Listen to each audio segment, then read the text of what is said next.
qui m'habite. C'est mon problème. Être vrai. Et c'est peut-être parce que l'on est trop vrai que les autres vous trouvent compliqué. Pierre Garronner connaît Herbin depuis toujours. Écoutons-le pour mieux comprendre.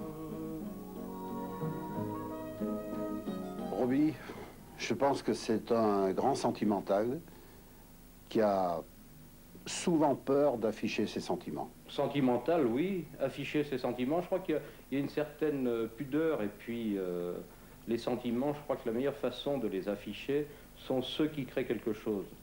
Je crois que j'ai affirmé mes sentiments tant que j'étais joueur.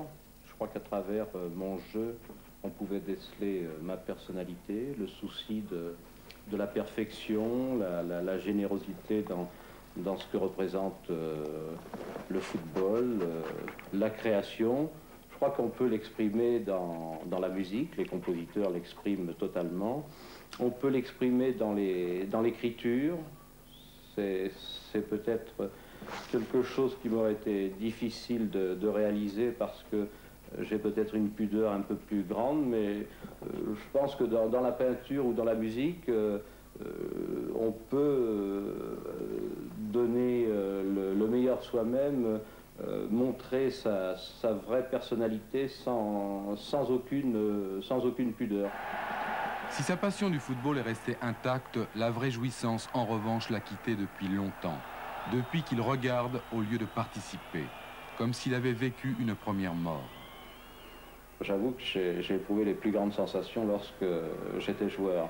Et c'est là où je regrette maintenant que j'ai passé le demi-siècle. C'est là que je regrette, enfin je regrette, ça aurait été un vœu, c'est d'avoir choisi le football avec une carrière qui est courte, alors que avec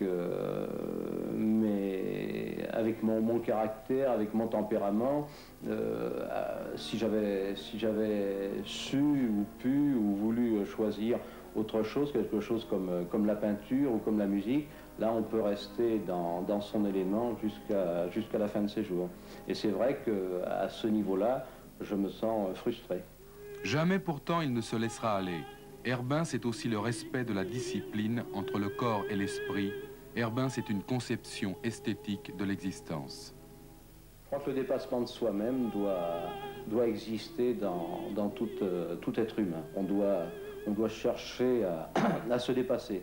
Je pense que la vraie médiocrité, ce n'est pas d'être moins intelligent que les autres, ce n'est pas d'être moins doué que les autres, c'est de ne pas chercher à se tester. Je suis gêné pour ceux qui se négligent, hein, que ce soit intellectuellement ou physiquement. Je crois que les gens qui se négligent, là aussi, c'est un petit peu retrouver cette médiocrité que je n'admets pas.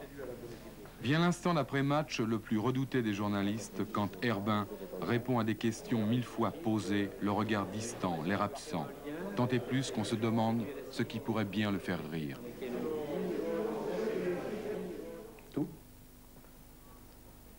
Tout me fait sourire. Mais... Sourire? Oui, sourire.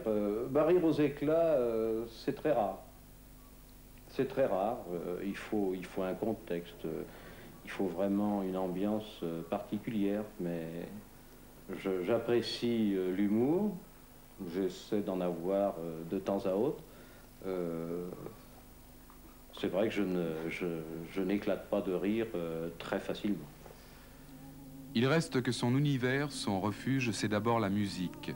La musique quand elle est poussée dans ses extrêmes, qui lui permettait lorsqu'il était joueur de pouvoir mieux se concentrer.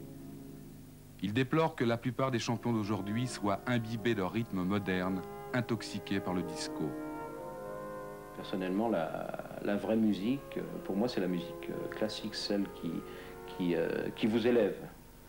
L'autre musique est une musique qui stimule, qui donne envie de bouger, mais qui ne s'adresse peut-être pas réellement à l'âme, qui ne transcende pas. J'en ai parlé à la personne qui s'occupe de la sono à Saint-Étienne, et peut-être que pour conditionner le public, il y a des thèmes de Mahler qui sublimerait peut-être le public, je ne sais pas, et naturellement les joueurs aussi. Et puis il y a Brel. Brel et sa force et ses mots, Brel qui l'accompagne partout, dans ses rêveries et sa nostalgie. Brel, je l'associerais aux poètes romantiques comme Baudelaire et d'autres.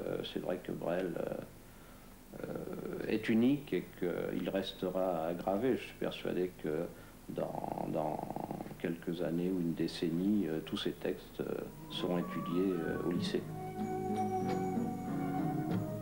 On est deux à vieillir contre le temps qui cogne, mais lorsqu'on voit venir en riant la charogne,